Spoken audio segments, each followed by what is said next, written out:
Un réel plaisir de vous retrouver chaque jeudi dans le cadre de votre émission Dites-nous la vérité. Il sera question du processus d'enrôlement et évaluation à mi-parcours de ce processus dont la troisième ère opérationnelle commence dans quelques jours. Cette troisième ère concernera la partie est de la République démocratique du Congo. Donc on parlera de ça.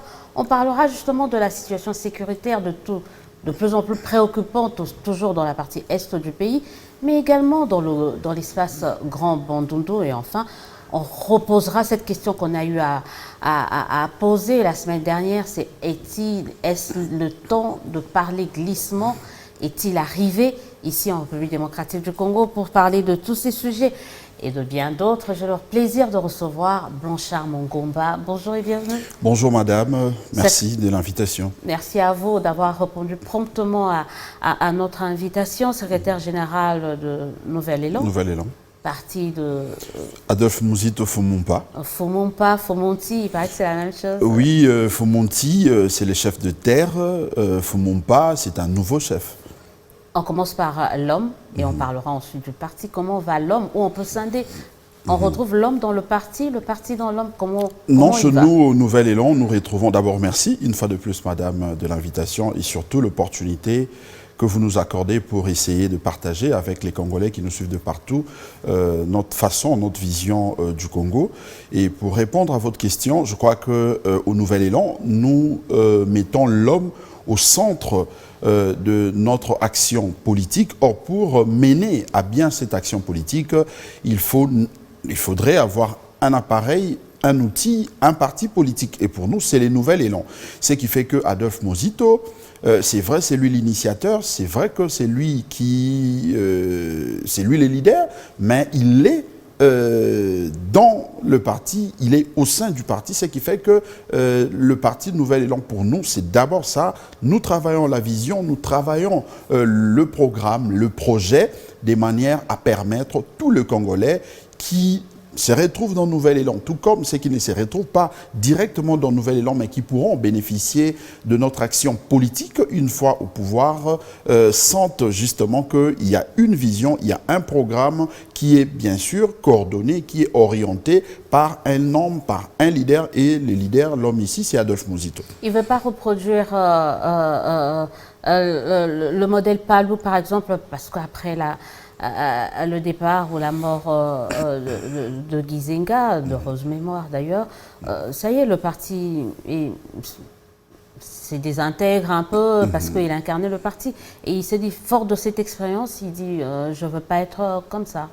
Je crois que c'est oui et non. Oui, parce que nous profitons des erreurs de nos aînés, de nos prédécesseurs pour nous permettre justement de corriger, parce que nous ne pouvons pas comprendre que si hier, avec les patriarches Antoine Gizenga, effectivement de Rose Mémoire, il y a eu quelques erreurs qu'il faut noter, nous qui, Adolphe Muzito, qui est un descendant, répercute les mêmes erreurs. Non, si Gizenga a commis des erreurs, c'est peut-être parce que Gizenga n'avait pas vécu la démocratie au sens moderne, n'avait pas vécu les partis politiques.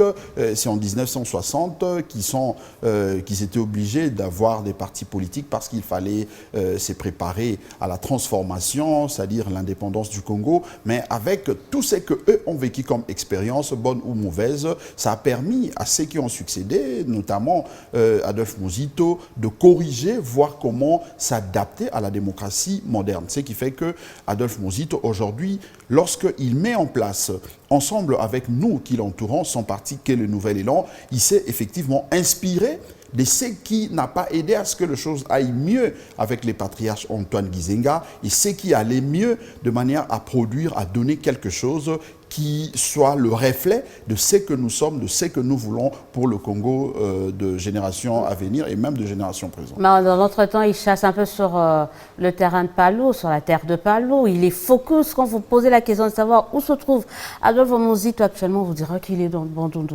Ouais, mais c'est comme s'il s'est installé là-bas. Il chasse un peu sur les terres de Palou. Je ne crois pas que c'est ça la réalité, même si c'est quand même vrai que que de temps à autre, il fait de tournées. Je peux vous citer le Congo central parce que nous y étions il y a quelques 2-3 semaines avec lui-même, Adolphe Muzito. On a séjourné à Kisantu pendant 4 jours, puisque il faut dire qu'à ce stade, l'homme est dans un processus d'élaboration de son offre politique. Comme vous le savez, peut-être je veux aller vite en besogne. Il cherche un peu son bastion quand même, il cherche à... Non. Il cherche des assises, être leader d'un coin comme on en a. On vous dira par exemple le chef de l'État, c'est un peu le grand Kassai, tel c'est le grand Katanga. Et quand on arrive dans le Bandundu, ça se dispute un peu. Je crois que c'est vrai et faux.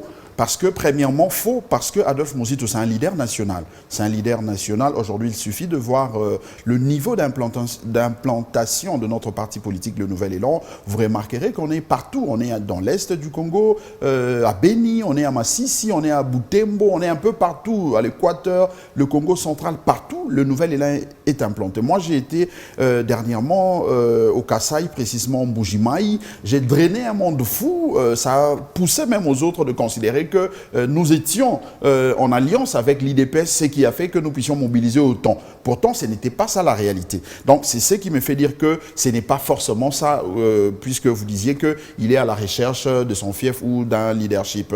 Je dirais oui.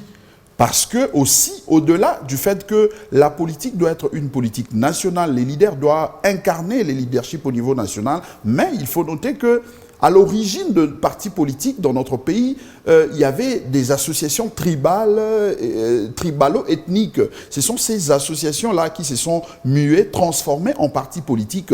Ce qui fait que cette dose-là, cette façon-là de voir ne nous quitte pas aussitôt. Les gens croient que pour avoir son parti politique, pour choisir un parti politique, il faut commencer par trouver celui qui est proche de ta province, de tes origines. C'est ça la réalité. Mais il faut partir de cette réalité-là pour changer les choses. C'est ce que nous faisons. Admettre, en fait, lui, il assume alors cette réalité. Il dit, je suis de l'espace Bandundu, je commence d'abord par les miens et ensuite on va ratisser l'arbre. Non, vous savez qu'aujourd'hui, le Bandundu, c'est vrai que dans l'est du Congo, effectivement, nos populations traversent la même situation, mais dans le espace Bandundu, Grand Bandundu, on a vu récemment à Kwamouth, les gens se sont entretués, il y a eu des tueries en cascade, il fallait aller vite, comprendre cette situation pour ne pas subir ce que nous subissons aujourd'hui dans l'est de notre pays.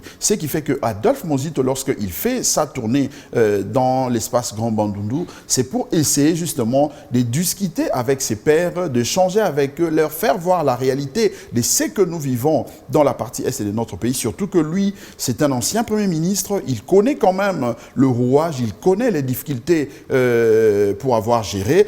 Et lorsqu'il fait ses tournées, il essaye de montrer à nos compatriotes que ça ne sert à rien de vous entretuer. C'est vrai, il y aura toujours des problèmes entre humains, mais il faut voir les mécanismes, les méthodes, comment nous pouvons arriver à un juste milieu, à s'entendre de manière à ne pas subir ce que nous subissons dans l'Est. Sinon, nous risquerons justement de perdre ce Congo, pourtant on n'en a pas besoin. On n'en a pas besoin. J'avoue que je suis quand même aussi régulièrement l'actualité d'Adolphe Muzito. Il plaide pour la titrisation. J'espère qu'on l'aura prochainement sur ce plateau pour parler de ça. Et peut-être ça fait partie de votre programme parce qu'il ne fait que parler de sa titrisation. Je crois que j'arrive à on aura le temps de parler de lui, mais est-ce qu'il s'est fait enrôler? C'est bon, il s'est fait enrôler? Non, d'ailleurs, je profite de votre tribune, de votre micro pour annoncer qu'Adolphe Muzito, c'est ce vendredi qu'il va s'enrôler. Je crois que c'est la date même de la clôture. Donc il savait qu'il allait y avoir prolongation, quoi, dès le départ. Et on a dit non, mais ça va se prolonger. De toute façon, c'était prévisible, effectivement. C'était prévisible, okay. Puisque nous, on l'a dit, d'ailleurs, on était le premier parti politique à dénoncer haut et fort les calendriers de messieurs Kadima, parce qu'on trouvait déjà que ces calendriers n'étaient pas réalistes au regard de toute... Mais constitutionnel. Le calendrier constitutionnel. Mais les données techniques ventilées, telles que ventilées dans son calendrier, on a estimé, on a trouvé que ce n'était pas cohérent, ce n'était pas logique. La preuve, elle est là. Lui-même, M. Kadima, a récemment dit, je crois, sur Top Congo, que la CENI navigue à vue. Et finalement, il y a eu prolongation du délai pour la clôture dans la première ère opérationnelle. Donc, tous ces éléments viennent justement confirmer la thèse selon laquelle les calendriers n'étaient pas réalistes. Et à l'époque, lorsqu'on les disait, les gens pensaient qu'on en voulait à M. Kadima, on n'avait pas confiance, on cherchait un glissement, parce que d'aucuns disaient ça. Pourtant, c'était juste par patriotisme, par amour de voir les choses se faire bien, de manière à permettre à notre peuple en 2023 de voter ses vrais dirigeants et de manière démocratique. Mais c'est ce qu'on se disait. Est-ce que le pays a besoin d'un calendrier réaliste ou d'un calendrier constitutionnel? Le tout, les calendriers constitutionnels. Vous savez que si on veut un calendrier constitutionnel, peut-être il ne faut pas que ce soit réaliste.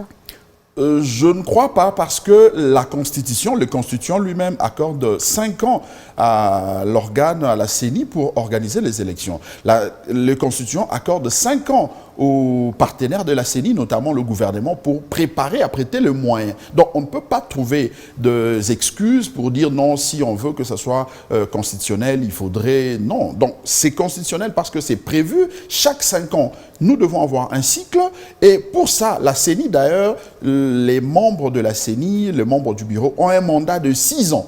Parce qu'ils ont pour mission d'organiser les élections pendant les 5 ans, pendant les mandats. Et pour ça, ils doivent techniquement, parce que c'est un organe technique, ils doivent se préparer, ils doivent être outillés pour éviter justement à ce que nous puissions aller au-delà du délai constitutionnel, de peur que nous puissions nous retrouver dans un cas de violation de la Constitution. Et ici, nous pensons que nos amis de la CENI, c'est vrai, si vous posez cette question, ils vous diront « Non, on a été installé en retard, tout ça ». Mais assumez, parce que vous êtes quand même installé.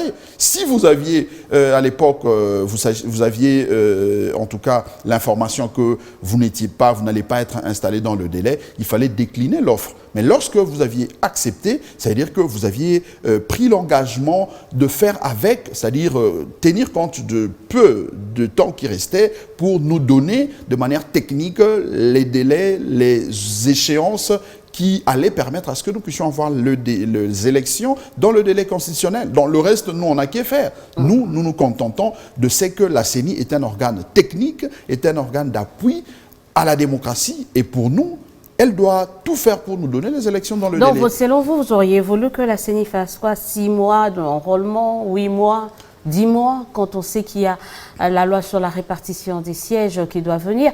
Ça aurait été quoi un bon calendrier pour Nouvel Élan? Déjà, ça aurait été comment, déjà par rapport à l'enrôlement? Déjà, il faut aller même au-delà de cette question. C'est que, premièrement, nous, on essaye de globaliser les choses pour démontrer qu'il y a un problème d'abord de la démocratie. La démocratie est en panne, ou je dirais mieux que la démocratie ne marche pas en République démocratique du Congo. Puisque lorsque on a commencé ces débats de la loi organique portant organisation et fonctionnement de la CENI, c'était au début, en tant que Lamuka, on a même fait des propositions de loi, on a crié, on a organisé des marches, parce qu'on voulait justement que les choses aillent mieux. Parce que lorsque vous ne trouvez pas déjà des animateurs qui ont le soutien de la population, qui ont une légitimité, ça serait difficile que ces gens travaillent de manière aussi organisée, de manière en tout cas technique. La preuve, c'est que les catholiques, les protestants ont dû quitter les processus parce que ça n'a pas marché. En définitive, nos amis se sont imposés. Ils sont revenus. Ils sont revenus, mais ils ne sont pas dans l'organisation. Ils sont revenus pour considérer que, bon, on ne peut pas brûler la République, ils sont là, les autres se sont imposés, ok, prenons acte et voyons ce qui va arriver. C'est de la même façon que nous, de la résistance, nous avions fait, nous disons, c'est vrai, on n'est pas d'accord avec Kadima et son équipe, la manière dont les choses se sont organisées pour avoir ces bureaux, ça n'a pas respecté les règles démocratiques, ça n'a pas respecté la démocratie, la République, mais qu'est-ce que nous faisons? Est-ce qu'il faut tout brûler? Nous disons non, nous allons, ne fût-ce que dénoncer ce qui ne marche pas, nous allons orienter, proposer pour voir, pour aider à ce que les choses aillent mieux. Et lorsque la CENI se présente pour présenter son calendrier, ils nous ont dit qu'ils voulaient, ils avaient l'ambition, parce que par rapport à 2018, on a eu 40 millions plus ou moins d'enrôlés. La CENI a estimé qu'il fallait aller à 50 millions, 50 millions, mais 49 millions d'enrôlés, on s'est dit qu'il fallait un temps maximum pour permettre à ce que ces 50 millions puissent s'enrôler calmement. Mais on a vu la CENI publier un calendrier présentant 30 jours par ère opérationnelle, ce qui nous a paru à cette époque irréaliste, et la preuve, elle est là. Parce que la première ère opérationnelle, par exemple, je crois, si ma mémoire ne me trahit pas, nous devons avoir plus ou moins 18 millions d'enrôlés. Mais vous aviez suivi la communication de Madame la rapporteure de la CENI, elle nous a dit jusqu'au 8 février, la CENI n'avait enrôlé que 12 millions, plus ou moins 12 millions d'enrôlés. Donc, pour le temps qui reste, nous espérons qu'ils vont atteindre les 6 millions. Donc, vous voyez que techniquement ou arithmétiquement, la CENI avait minimum besoin de 2 mois pour enrôler plus ou moins 18 millions dans 2 mois par ère opérationnelle, on serait déjà à 6 mois. Alors on sait que, c'était que je disais tout à l'heure, la loi sur la répartition. Est-ce que ce n'est pas le temps pour vos politiques de vous assumer, de vous dire, écoutez, on donne plus de temps à la CENI, qui dit beaucoup plus de temps, dit glissement? Moi, je crois que les glissements, ne pas... si nous voulons bien faire les choses, il suffit de nous retrouver autour d'une table, nous regarder en face pour répéter ce que vous venez de dire. Ça ne va pas écourter les mois ni les jours, hein, ça va rien changer. Non, déjà à l'époque, dans la MOUCA, on disait qu'il suffisait d'envoyer nos techniciens à nous de la MOUCA, parce qu'on n'était pas des techniciens, c'est vrai, nous en parlons, mais nous avons des gens qui maîtrisent les détails de chiffres, de dates, tout ça. Et la CENI allait envoyer ses experts, tout le monde, la majorité, et on allait se retrouver autour d'une table pour voir quel mécanisme pouvions-nous mettre en place pour éviter surtout d'aller au-delà du délai constitutionnel, mais permettre dans un temps record à la CENI de mieux faire les choses. C'est que la CENI et même nos partenaires du régime n'ont pas supporté. Moi, je me rappelle qu'on a eu même des discussions sous la médiation, je dirais ça comme ça, de nos amis des NDI et autres. Nous étions en face de secrétaires généraux, de collègues secrétaires généraux, mais ça n'a pas marché parce que les autres estimaient qu'il faut y aller parce que, à mon avis, je considère qu'ils se disent que, bon, on a déjà une cour constitutionnelle qui est à notre guise, nous avons une CENI qui est imposée selon notre vouloir. Qu'est-ce qui nous reste encore? Il faut imposer tout ce que nous voulons. C'est bien bon. Mais le problème, c'est qu'il ne faudrait pas qu'au lendemain ou après la publication du résultat de ces élections de 2023, qu'il y ait encore un combat, il y ait encore des contestations, tout ça. C'est ce que nous évitons. Parce que finalement, quand est-ce que nous, politiciens, nous, politiques, nous allons nous retrouver pour parler développement? Quand est-ce que nous allons nous retrouver pour parler de problèmes des Congolais? Monsieur Mangomba, je repose ma question. Regardez certaines évidences, parce que là, tout à l'heure, dans quelques minutes, on va aborder la partie sécuritaire, surtout à l'est, dans l'est du pays. On se dit, au regard de certaines évidences, pourquoi vous ne vous assumez pas? Pourquoi Adolphe Monzito, on sait qu'il n'a pas sa langue dans sa poche, on peut se dire comme ça, il peut se lever et dire, moi je suis le premier à dire, écoutez, on aura du mal à organiser des élections cette année, glissons. Vous savez pourquoi? Pourquoi nous n'assumons pas? C'est parce que nos amis, comme je l'ai dit tantôt, et de la CENI et ceux du régime ne veulent pas que nous puissions nous parler en face. Ils ont peur de nos idées, certainement. Parce que nous disons que ce ne sont pas nos ennemis. Nos amis du régime, ce sont de Congolais pour la plupart. Nos amis de la CENI sont Pourquoi de Congolais. Pour la plupart, la nuance là? Non, mais parce qu'on nous dit qu'il y a des infiltrés un peu partout, à chaque niveau des institutions. Ça, en tout cas, c'est ce que nos amis de l'IDPS nous ont dit à l'époque. Et actuellement, ils sont au pouvoir. Ils continuent à dire qu'il y a des infiltrés. Sûrement qu'ils connaissent quelque chose. Et d'ailleurs, si vous suivez même M. Mbosso, chaque fois, il ne cesse de dire qu'il va citer les noms de gens qui complotent, qui sont en connivence avec le M23. Tout ça. Donc, ils connaissent quelque chose. En tout cas, j'ose croire qu'ils ont la maîtrise de ce qui se passe là-bas. Bref, c'est que si nous ne voulons pas de ça, c'est parce que ils ne veulent pas que nous puissions discuter parce que nous n'allons pas, si nous nous permettons, si nous organisons ces cadres, nous allons comprendre techniquement, il y a des choses qui ne peuvent pas, en tout cas, vous ne pouvez pas vous en passer. Si on vous dit par exemple que non, pour avoir l'enrôlement, il nous faut 2 mois, il nous faut 3 mois, si techniquement c'est démontré, on ne peut pas échapper, on ne peut pas éviter. Mais si la CENI accepte, si le régime accepte que nous puissions discuter, nous allons nous assumer en ces moments-là parce qu'on aura l'avantage d'avoir participé au débat et constaté les difficultés que la CENI éprouve, que le régime éprouve peut-être par rapport au financement. Et en ces moments-là, nous allons lever l'option ensemble. Et en levant l'option, nous allons prendre notre part des responsabilités pour assumer devant le peuple. Mais au moment où nous ne participons pas au débat, au moment où nous ne participons pas à la sauce où tout est préparé, comment voulez-vous que nous puissions nous assumer? Et pourtant, la CENI organise régulièrement des échanges avec les partis politiques. Non, ça, ce n'est pas un échange. Moi, je peux dire quelque chose, une confidence. On a reçu les délégués de la CENI au siège de notre parti politique. Et moi, comme responsable du parti, je posais des conditions. Je demandais à nos amis de la CENI d'organiser un cadre de change. Comme nous l'avions eu en 2006, je crois, il y avait un cadre de change entre partis politiques. Mais il y a un cadre de concertation non, régulièrement. Ça, ce n'est pas un cadre. C'est que au Palais du Peuple, là, on se retrouve. Pour nous, au Nouvel Élan, nous ne considérons pas que ça, c'est un cadre de concertation. C'est un Donc, cadre ce cadre doit répondre à vos critères, à vous. Bien évidemment, parce qu'on est partie prenante au processus. Nous devons donner nos avis et considérations. Nous ne pouvons pas nous retrouver dans une salle du Palais du Peuple où vous avez les membres de la CENI au niveau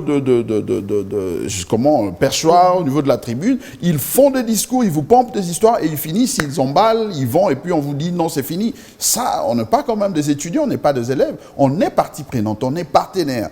Nous devons nous retrouver autour d'une table à chaque étape, qu'on nous dise, voilà, il y a ça, tel n'a pas marché, tel a marché, et nous donnons aussi nos avis, comme ça la CENI sait à chaque fois corriger. C'est ce qui a même, si je me souviens, a permis à ce que les élections de 2006 puissent être un peu mieux que toutes les élections que nous avions connues en République démocratique du Congo. Certains ne diront pas ça. Il paraît que plus on avance, plus c'est de mal en pis. Mais on dira, vous avez dit, il faut qu'on se retrouve pour qu'on puisse prendre notre part de responsabilité. Mais la crainte de certains, et peut-être des gens de l'autre camp, c'est que vous puissiez à la fin exiger le partage équilibré du gâteau qui est le Congo, que certains présentent comme le Congo. C'est aussi ça la difficulté. C'est quoi ?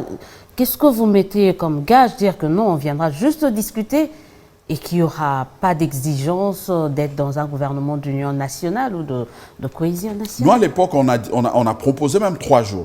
Nous leur avions dit que 72 heures suffisaient pour nous permettre, surtout pas nous comme leaders politiques, on allait envoyer nos techniciens. Les techniciens n'ont pas pour mission, n'allaient pas avoir en ces moments-là la mission d'aller se partager le pouvoir, pas du tout. Ils allaient avoir la mission de se parler technique, de dénicher là où il y a la tricherie, là où il y a la fraude, là où ça ne marche pas, pour essayer de trouver le juste milieu, une synthèse pour nous aider à aller de l'avant. Mais malheureusement, ils ne l'ont pas supporté et maintenant nous disons qu'ils doivent assumer. Ils doivent assumer. Aujourd'hui, par exemple, si vous regardez selon les prévisions de la CENI, Kinshasa, en 2018, avait plus ou moins 4 millions d'enrôlés. Aujourd'hui, par rapport à l'enrôlement de 2022, la CENI donne une prévision de 5 millions. Mais qu'on nous dise, ces 5 millions, c'est sur base de quoi? Si je prends la province du Kwilu, le Kwilu avait 2 millions 300 quelque chose. Là, c'est en 2018. Maintenant, en 2022, la prévision de la CENI donne 2 millions 800 et quelques enrôlés. Qui nous dit, c'est sur base de quoi? Puisqu'avec 2 millions 300, les Kwilu avaient 29 sièges. Mais maintenant, avec 2 millions 800 000 électeurs, qu'on nous dise déjà combien le Kwilu pourrait avoir en termes de sièges. On attendra la loi sur la répartition peut-être des sièges, mais vous pensez que... Mais c'est un piège pour nous, nous considérons que c'est déjà un piège. On est en train d'extrapoler les chiffres, ça ne correspond pas avec l'engouement que vous voyez sur le terrain. D'où tirez-vous cette méfiance par rapport aux chiffres présentés par la CENI? Parce que pour nous, nous considérons que ces chiffres-là n'ont pas été expliqués pour que nous puissions avoir la même compréhension. Ils devaient commencer par nous dire, par exemple, c'est sur base de la démographie, par exemple, les majeurs, ils devaient techniquement nous démontrer. Parce qu'aujourd'hui, si, par exemple, je vais donner encore un chiffre, à Kinshasa, en 2018, nous avions eu 4 millions, je l'ai dit, mais on avait plus ou moins 55 sièges. Aujourd'hui, avec 5 millions, est-ce que la CENI peut nous dire que déjà, en termes de prévision, nous pouvons nous attendre à 60 sièges? C'est tout ça. Or, nous savons que nous avons au total 500 sièges. Comment la CENI a procédé pour donner ces prévisions et comment va-t-elle faire pour essayer de créer une corrélation donc, entre quelle est peut-être la province qui aura et... les moins de représentants? Parce que si déjà Kinshasa gagne 5 sièges, c'est certainement que ça va influer sur une autre province. C'est là où se trouve le flou de la CENI.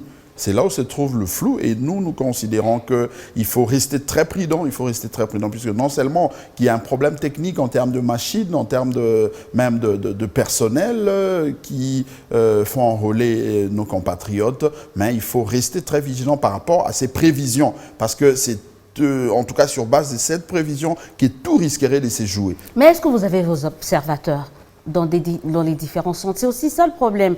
Vous pointez du doigt à la CENI, vous vous méfiez des chiffres, mais l'un de garde-fous et non de moins, c'est d'avoir des observateurs. Est-ce que vous en avez? Le nouvel élan à ces observateurs, c'est sur base de ça d'ailleurs que nous donnons tous ces chiffres, parce que nos observateurs, dans la première ère opérationnelle, les 10 provinces, ils sont sur terrain, ils travaillent d'arrache-pied pour nous fournir chaque fois les difficultés qu'ils rencontrent sur terrain, les problèmes posés par les machines et tant d'autres. C'est ce qui nous permet d'avoir plus ou moins la compréhension de l'évolution des choses. Ça nous permet de nous faire une idée de ce que nous pouvons nous attendre en 2023 par rapport à ces élections. Donc ici, moi je profite pour demander à la population congolaise de manière générale de rester très vigilante parce que la CENI telle que mise en place, telle que même elle organise ces choses, nous avons des craintes, des doutes que les choses se passent mieux. Regardez par exemple en France, il y a nos amis de la diaspora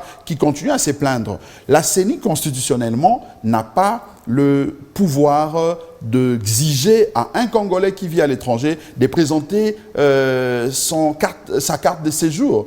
Parce que les Congolais qui se retrouvent là-bas, c'est un Congolais. S'il veut s'enrôler, ce n'est pas à la CENI de lui demander de présenter ses cartes. Mais il faut bien qu'il présente un document quand même. Non, mais c'est un Congolais. Non, il ne suffit pas de le dire quand même. Admettons que ces Congolais est refoulé en France et qu'il se retrouve au Congo. Vous lui direz de ne pas voter parce qu'il était allé en France sans document. On ne doit pas se faire enrôler juste par la parole. Il faut bien que vous puissiez présenter un document en bonne et due forme, accepté par le pays d'accueil. C'est un peu la logique. Non, mais je ne crois pas que ce soit les pays d'accueil qui enrôlent le Congolais. C'est la République démocratique du Congo qui enrôle ses fils. Or, si un fils congolais se retrouve à l'étranger, la CENI n'a pas pour mission de demander à ces Congolais... Ah, là, il faudrait vraiment vous retrouver parce que c'est un véritable débat. C'est une façon d'exclure certains de nos compatriotes à l'étranger. Nous faisons ces plaidoyers. Nous pensons que la CENI doit revoir cette façon de voir. Puisque ces compatriotes-là qui n'ont pas de documents réguliers du pays de séjour... Mais la CENI ne doit pas enrôler des irréguliers, non, il a un passeport congolais. Il suffit d'avoir un passeport congolais. Bien sûr, parce que c'est délivré par la République. Mais si vous êtes venu là-bas avec un passeport congolais, peut-être juste pour un court séjour, vous allez dire oui, je peux prendre la carte là-bas, peut-être. Oui. Il y a des critériums. Tout est informatisé, il y a même des empreintes et autres. Donc, il peut avoir sa carte là-bas et retourner ici sans chercher à avoir encore une carte ici. Donc, c'est un mécanisme, c'est une possibilité. Encore que cette carte, la carte d'électeur, jusqu'à ce jour, continue à nous servir de carte d'identité. Nous n'avons pas de pièce d'identité, nous n'avons pas de carte ici. Donc, on ne peut pas empêcher à un Congolais, surtout si vous reconnaissez qu'il n'a pas de document du pays d'accueil, permettez au moins à ces Congolais d'avoir sa carte d'électeur, même si vous allez peut-être lui éviter de voter, mais au moins il peut s'en servir comme pièce d'identité. En tout cas, on en reparlera de cette situation parce que c'est vrai que l'enrôlement dans les 5 pays, certains disent pourquoi seulement 5 pays, mais bon, on parlera de tout ça. On aura le temps d'échanger avec la CENI pour qu'elle puisse nous dire pourquoi seulement 5 pays, pourquoi seulement 5 États, peut-être aux États-Unis, pourquoi tel État, pourquoi pas un tel autre. On discutera de tout ça, mais autre problématique par rapport à l'enrôlement, troisième ère opérationnelle au Air opérationnel 3, c'est donc bientôt, toute la partie Est. Est-ce qu'on va réussir cette opération dans cette partie? En tout cas, c'est les souhaits de tout le Congolais. Selon vos techniciens, parce que vous en avez, est-ce que vos techniciens vous disent qu'on peut ou est-ce qu'on peut surseoir? D'abord, je réponds comme Congolais, comme politique, en disant que pour nous, le vœu du nouvel élan, c'est de voir le Congolais de partout. Voilà pourquoi nous venons de faire le plaidoyer de nos compatriotes de la diaspora pour leur permettre d'avoir leur carte. Et nous considérons que c'est cette même façon de voir les choses qui doit nous animer ou qui nous anime par rapport à l'Est du pays. Donc, pour nous, nous souhaitons et nous allons nous battre pour que nos compatriotes de la partie Est, toute la partie Est puisse s'enrôler parce que cette carte, je l'ai dit, ce n'est pas seulement une carte pour voter, mais c'est aussi une carte comme pièce d'identité. Mais maintenant, la réalité nous fait savoir qu'il y a une partie du territoire national, précisément à l'Est de notre pays, qui traverse de moments très difficiles. Il y a l'insécurité, il y a une occupation irrégulière de forces du M23, appuyée par le Rwanda et l'Ouganda, ce qui fait que la CENI sûrement aura des difficultés pour déployer son personnel et les matériels là-bas. Mais maintenant, nous pouvons considérer que tout est fini, nous devons oublier, nous disons non, parce qu'il s'agit de la République démocratique du Congo. Le régime a cette obligation de tout faire pour permettre à nos compatriotes de l'Est d'aller voter. Parce que lorsque, à l'époque, nous disions déjà qu'il ne fallait pas partir, faire des accords avec l'EAC, avec tous ces mondes-là, parce que ça n'aura servi à rien. Vous avez carrément demandé la guerre. Hein. Oui, pour nous, il fallait Vous êtes des battants en guerre comme pas possible. Parce que nous considérons que depuis plus de 20 ans, plus de 2 décennies, le Congo a perdu plus de 10 millions de ses filles et fils. Nous ne pouvons pas considérer qu'il faut continuer dans la diplomatie alors qu'en réalité, ça ne peut pas. On n'a pas le moyen, c'est vrai. Non, aujourd'hui, on a un budget de 11 milliards. On a un budget de 11 milliards. Si on nous dit qu'on n'a pas de moyens, mais ces 11 milliards servent à quoi? Certains parlent de 14 milliards, 11... voilà. Nous aimons bien nous contenter aux ressources propres. Puisque lorsqu'il parle de 14, 15, 16 milliards, nous savons déjà ici, lorsque la loi de reddition de comptes est faite, on se rend compte que la part de la communauté internationale ou des partenaires extérieurs n'arrive généralement pas, ou on n'arrive pas à les mobiliser convenablement. Ce qui fait que nous contentons sur ce que nos compatriotes, sur ce que nous-mêmes, Congolais, nous apportons dans les budgets. Donc, il est possible que nous puissions justement tenir compte de cette augmentation de ces budgets pour essayer de mettre à la disposition des FARDC, non seulement pour s'acheter de munitions, mais surtout pour les motiver. Nous avons des hommes capables de pouvoir faire la guerre, de faire reculer tout ce qui menace la quiétude. Donc c'est un problème de stratégie. L'actuel régime, l'actuel pouvoir s'y prend très mal par rapport à cette guerre, ou par rapport à cette agression. Effectivement, le premier élément, c'est déjà le fait d'aller se faire membre de cette communauté. On n'avait pas intérêt, on ne pouvait pas se précipiter. Le vice-premier ministre Lutondo l'a dit, si on quitte l'EAC aujourd'hui, c'est qu'on fait un cadeau au Rwanda. Non, le problème, ce n'est pas de faire le cadeau au Rwanda par rapport à quoi? Est-ce qu'en quittant l'EAC, puisqu'il dit que c'est faire le cadeau au Rwanda, le Rwanda aura une partie du sol congolais ou le Rwanda aura une partie de la richesse congolaise? C'est ça le vrai problème, parce que pour nous, en tant que Congolais, le plus important, c'est de préserver nos frontières, c'est de préserver la vie de nos compatriotes, mais surtout préserver aussi nos richesses. Vous savez que la guerre du Rwanda nous fait perdre chaque année plus de 10 milliards de dollars en termes de ressources minières. Donc c'est que le Rwanda et l'Ouganda pillent chaque fois, chaque année dans notre pays, c'est en tout cas dans le 10 milliards. Et si nous prenons les dispositions, nous allons nous éviter cette perte en termes économiques, nous allons nous éviter la perte en vies humaines, mais surtout nous allons aussi préserver le territoire, le sol congolais. Et vous demandez aussi carrément qu'on construise un mur, sauf qu'on a 9 voisins.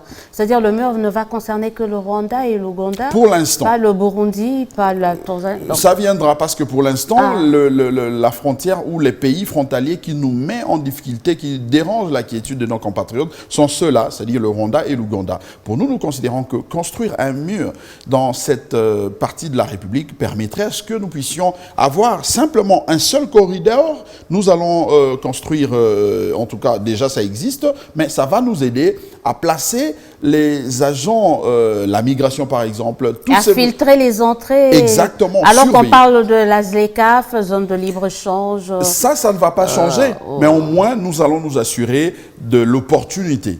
Tel messieurs et du Rwanda, c'est vrai, vous voulez aller en République démocratique du Congo pour faire quoi? Si vous êtes commerçant, vous présentez les pièces, on voit ce que vous allez faire le séjour, on vous accorde un papier, on sait où vous allez loger, on sait les activités que vous allez mener, et puis à la fin de votre séjour, vous sortez. La même chose que les Congolais qui vont au Rwanda et autres. Donc ça va nous aider à contrôler les entrées et les sorties. Donc pour nous, c'est une condition qui doit être bien étudiée parce que, comme je l'ai dit, ça nous éviterait le perte sur le plan économique, sur le plan des vies humaines, mais aussi sur le plan du territoire congolais. Du territoire congolais, mais là actuellement, au moment où on parle, une bonne partie de l'Est est occupée. On fait comment? On demande à la CENI de surseoir un peu? On peut déployer les matériels avec tous les risques que les agents de la CENI peuvent courir. Comment on fait pratiquement par rapport à... Pratiquement, je crois que la CENI a une mission, une obligation constitutionnelle. C'est celle d'organiser les élections sur toute l'étendue de la République. Ça, c'est un principe. Le régime, c'est-à-dire le gouvernement, a aussi, par l'entremise de son département de défense, a pour mission de sécuriser les frontières de la République démocratique du Congo et les populations qui y habitent. Ce qui fait donnons-leur ce temps-là, donnons-leur ce temps. Non, mais ils ont eu 4 ans. Ils ont eu 4 ans. Et lorsqu'ils arrivaient au pouvoir, ils savaient que la situation de l'Est n'allait pas finir du jour au lendemain. D'ailleurs, lui-même, M. Tshilombo, disait qu'il allait même aller habiter là-bas. Il était prêt à donner sa vie. Malheureusement, jusqu'à ce jour... Et il a fait ça quand même. Non, mais on n'a pas senti ça. Il s'est installé là-bas pendant quelques jours quand même, une semaine. Et... Non, mais il était dans son bureau. Il était tout le temps dans son bureau climatisé. Mais de l'autre côté, ça tirait.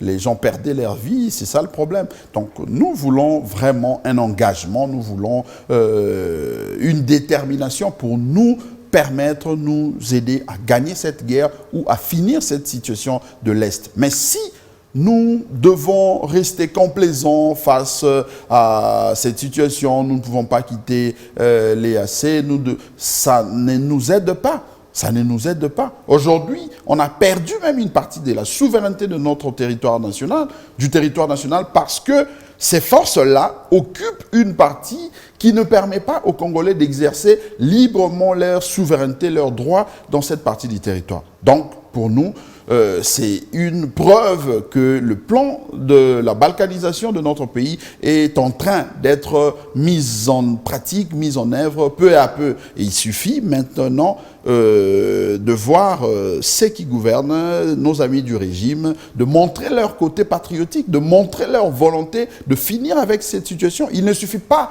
de crier, de pérorer, aller partout dire que le Rwanda nous attaque, les Rwandais nous attaquent. C'est bien, ça on salue quand même ce courage-là. Mais ça ne suffit pas. Il faut encore mettre en place au niveau interne les mécanismes qui pourront permettre à ce que nous puissions démontrer cette volonté de finir une fois pour toutes avec le Rwanda. Nous ne pouvons pas compter sur les forces de l'EAC. D'ailleurs, j'ai vu une vidéo sur le net où lui-même, M. Tshilombo, essayait de gronder un peu sur le, je crois, un général. Bujumbura, c'était voilà. en marge du sommet. Donc, c'est pour vous dire qu'ils ne feront pas le jeu du Congo. Parce qu'eux, ils ont intérêt de voir le Congo continuer à subir cette situation parce qu'eux, ils ont leurs intérêts. Au moins, la RDC montre sa bonne foi quand même. Oui. Sa bonne foi, il ne veut pas. C'est pas un pays va en guerre. C'est un pays qui veut vivre en harmonie avec ses voisins.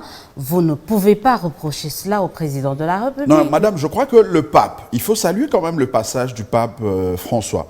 Le pape François n'a pas eu sa langue dans la poche, il n'est pas passé par 4 chemins pour montrer qu'aujourd'hui, le Congo fait l'objet d'un complot international. Et ça, il ne faut pas être magicien, savant pour le savoir. Donc, nos amis qui sont aujourd'hui, nos amis du régime, en arrivant là, ils savaient que le Congo fait l'objet et fera toujours l'objet de ces complots parce qu'on est convoité par rapport à l'immensité du territoire national, le sol que nous avons, l'immensité même des richesses que nous avons, ce qui fait que nous serons toujours convoités. Mais le problème maintenant, c'est de voir comment nous comporter en interne.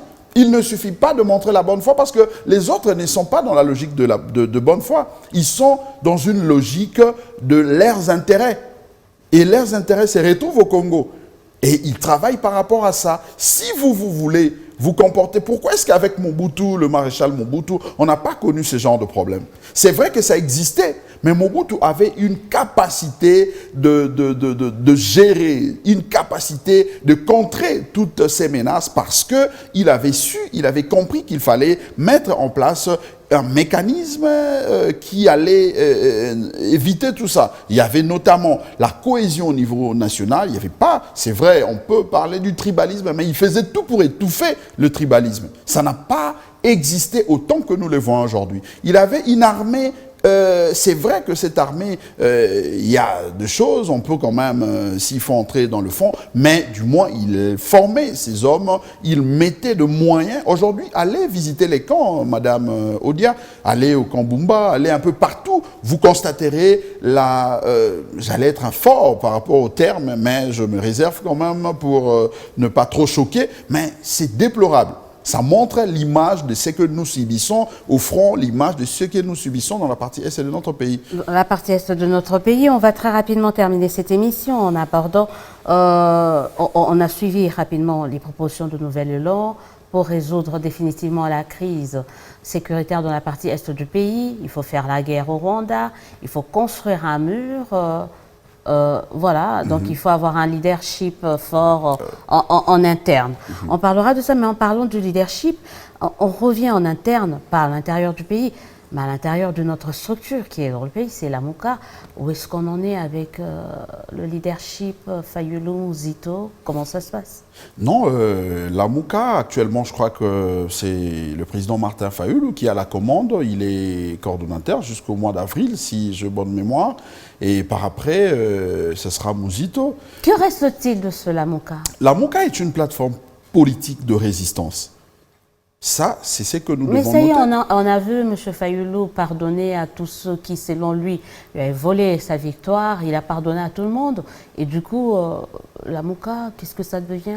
Alors, je salue le courage du président Martin Fayulu d'avoir dit haut et fort qu'il pardonnait tous ceux qui lui ont fait du mal. Par lui, il voit le peuple. Et j'ose croire que nos amis de l'ECID, depuis ce jour-là, ne font plus partie de la résistance, parce que si nous résistons, c'est parce que nous considérons que en face de nous, nous avons des imposteurs, nous avons des gens qui ont fait du braquage électoral, ils se sont accaparés de la victoire que le peuple avait accordée. Non, on ne peut pas résister face à une évidence. Ben, effectivement, donc, puisque le président Martin, lui, a estimé qu'il y a une évidence et qu'il faut pardonner, nous encourageons, nous saluons son courage et nous pensons que nos amis de l'ECID vont tirer aussi aussi les conséquences de cette communication du président Martin Fayulu. Mais je reviens, ça c'était juste une petite parenthèse, je reviens pour dire que pour nous, au niveau du Nouvel Élan, nous considérons qu'il faut faire la part de choses entre la MOUCA comme plateforme politique de résistance et la MOUCA si jamais cette option-là pourrait être levée, c'est-à-dire d'en faire encore une plateforme électorale comme ça l'a été en 2018. Parce que la MOUCA est née comme plateforme électorale, mais le 27 avril 2019 à Genève, les leaders se sont décidés d'en faire une plateforme politique de résistance. Pourquoi? Parce qu'il fallait résister face à l'imposture, puisque les gens qui sont là, nous considérons qu'ils n'ont pas gagné les élections telles que c'était voulu par notre peuple, et par conséquent, il fallait résister. Mais maintenant, on sent que cette résistance est par moment... Non, il est quasi inexistant, ça s'effrite mieux, ça n'existe même plus. Bon, ça n'existe plus. Je crois que... C'est vrai, je vois, vous avez du mal à l'accepter, mais ça n'existe pas. J'ai du mal à l'accepter parce que pour nous, pour moi, qui s'est battu dans la MOUCA de sa création jusqu'à aujourd'hui, je ne peux pas supporter voir la MOUCA disparaître, mais nous constatons quand même que les faits et actes de certains leaders posent problème, ne permet pas à la MOUCA de jouer son rôle de résistance. C'est ce qui justement n'a pas aider à ce que la MOUCA décolle sur le plan de la résistance. Mais qu'à cela ne tienne, nous avons nos partis politiques qui continuent à faire la même chose que nous faisions ou nous faisons dans la MOUCA. Et parallèlement à ça, nous nous préparons aussi pour les élections. Parce que, comme je l'ai dit, les plateformes se font à la veille des élections. Mais avant d'en arriver, il faudrait que chaque parti prépare son offre politique. Parce que on ne peut pas parler élection, on ne peut pas parler république si vous-même, comme parti politique, vous n'avez pas inculqué les valeurs démocratiques, vous n'avez pas inculqué les notions selon qu'il faut présenter au peuple un contrat social, parce qu'on ne va pas vous élire parce que vous êtes Blanchard Mongomba. Il faut montrer, démontrer, prouver au peuple ce que vous présentez, ce que vous apportez en termes d'offres pour aider à ce que les choses changent demain. Donc c'est le combat que nous menons au niveau du Nouvel Élan. Et par après, juste après, on verra s'il faut aller en termes de coalition, on verra comment cette coalition devra se former, parce qu'il faut tenir compte de chaque projet. Il faut que chaque leader, chaque parti politique présente son offre politique. Mouzito sera candidat président, évidemment. Il va de soi. Naturellement, il est le candidat le président, du Nouvel Élan. C'est son parti. Oui, c'est le plus grand contributeur. Non, c'est pas son parti. Parce qu'il est effectivement initiateur, mais pour avoir fait de ce parti un parti de masse, le parti ne lui appartient pas. Ce qui fait que cette volonté de le voir postuler comme candidat du Nouvel Élan à la présidentielle va se formaliser, va se matérialiser après le congrès qui aura lieu très bientôt, parce que pour nous, avant d'arriver au congrès pour désigner un candidat, il faut d'abord passer l'étape de la présentation du programme du parti. Et après ces programmes, on verra quel est le profil, quelle est cette personnalité qui peut porter justement ces projets. Et pour nous, les militants, on ne se fait pas d'illusions. Pour les militants, on ne se fait pas d'illusions. C'est que ça sert à lui. Et après, le reste, ça sert à une autre bataille. En tout cas, Blanchard Mongomba, merci d'avoir répondu à notre invitation. Beaucoup, madame. Merci à vous. Vous étiez nombreux. Vous êtes de plus en plus nombreux à nous suivre. Merci de nous accorder cette confiance. Continuez à nous suivre, à nous écrire pour vos réactions et suggestions. On sera toujours là pour vous. En attendant, nous vous souhaitons de passer une excellente suite de programme. On se dit à très très bientôt pour un nouveau numéro de votre émission Dites-nous la vérité.